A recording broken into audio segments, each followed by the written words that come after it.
80% des handicaps sont invisibles. Parmi eux, les troubles 10, ils représentent 10% de la population. On en parle avec une jeune chef d'entreprise très concernée.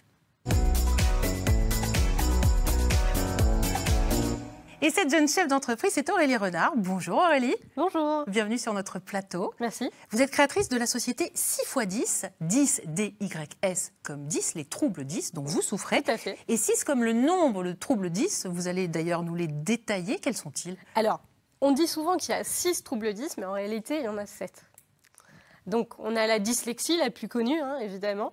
Voilà, donc tu étais atteint notamment, on parlait tout à l'heure de Chambord, ça m'a fait penser à Léonard de Vinci. Qui était dyslexique. Voilà, Incroyable, dyslexique et au potentiel. Comme vous. Voilà. Également, la dysorthographie. Ouais. Voilà, donc problème d'orthographe. La dysgraphie, problème d'écriture. D'ailleurs, si à la maison, vous voulez faire le test, je vous invite à prendre votre main opposée. Eh oui. Et à faire le test, et vous verrez ce que c'est que la dysgraphie. Voilà. Ça fait 3, donc quatrième. Voilà. Ouais. Quatrième, la dyscalculie, problème en mathématiques. Voilà. Ensuite, la dysphasie, celle la moins connue d'ailleurs. Est-ce que vous connaissez ici sur le plateau? Non. Qu'est-ce que c'est que la dysphasie, Aurélie? Non, pas du tout. Alors, pour vous donner un exemple, admettons que vous êtes cadmérade dans Bienvenue chez les Ch'tis au moment de chien et sien. Oui, ça vous dit quelque chose? Oui, bien sûr. Eh bien, ça, c'est quelque chose que moi, je peux vivre en tant que dysphasique réceptif. Et donc, c'est-à-dire, il y a des problèmes de compréhension. Donc, des fois, quand on me parle, je ne comprends pas forcément ce qu'on me dit. J'entends. En gros, c'est l'idée... je vous entends, mais on me parle chinois. Okay. Donc ça, c'est la dysphasie. Voilà. Il nous reste encore deux, voilà. La dyspraxie, merci beaucoup, tout à fait. La dyspraxie, vous mettez des gants de ski et par exemple, vous laissez vos chaussures. Je vous mets au défi de faire ça éventuellement. Voilà.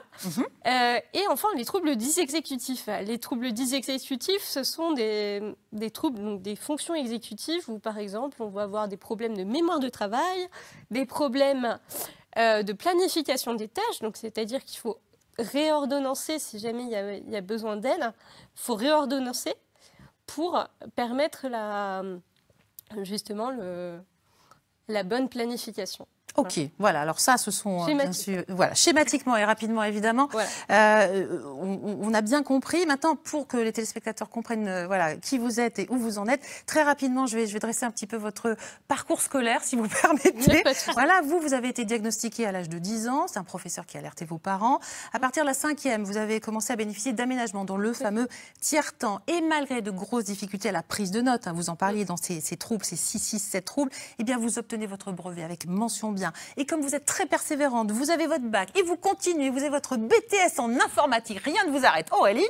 Et c'est à ce moment que vous avez commencé à chercher des stages en entreprise et vous vous êtes rendu compte que le regard du monde du travail sur votre handicap était ignorant et excluant. De quelle manière? Alors, c'est-à-dire que dans un premier temps, quand j'ai cherché un stage en entreprise, on m'a dit « Oui, Aurélie, il ne faut pas que tu dises que tu es handicapée, sinon tu ne trouveras jamais de stage. » Donc, ce qu'on m'a dit, tu dis pas que tu es handicapé. Ok, bon.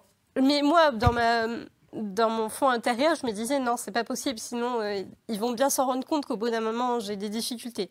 Donc bon, j'ai voulu faire comme les autres m'ont dit, parce que j'avais envie de voir si j'avais raison ou pas. Voilà. Donc, je l'ai fait, et puis effectivement, au bout de 3 mois de stage, on m'a viré de stage.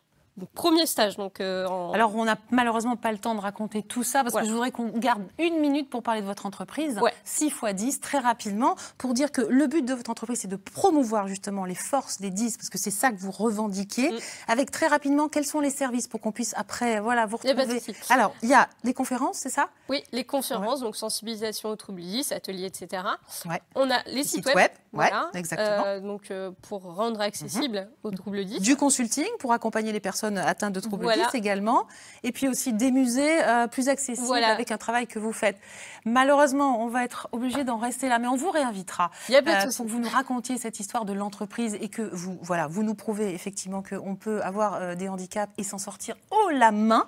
Pour plus d'informations, allez faire un tour sur le site d'Aurélie, c'est www.6x10.fr. Merci d'être venu nous voir. On donne la parole encore quelques instants à notre amie Héloïse pour la fin. Allez, c'est à vous. Au revoir, merci, au revoir à tous, au revoir Émilie, au revoir Maclure, bonne journée sur France 3 Centre-Val de Loire. Merci à tous ceux qui nous ont aidés à préparer cette émission. À très bientôt. Au revoir.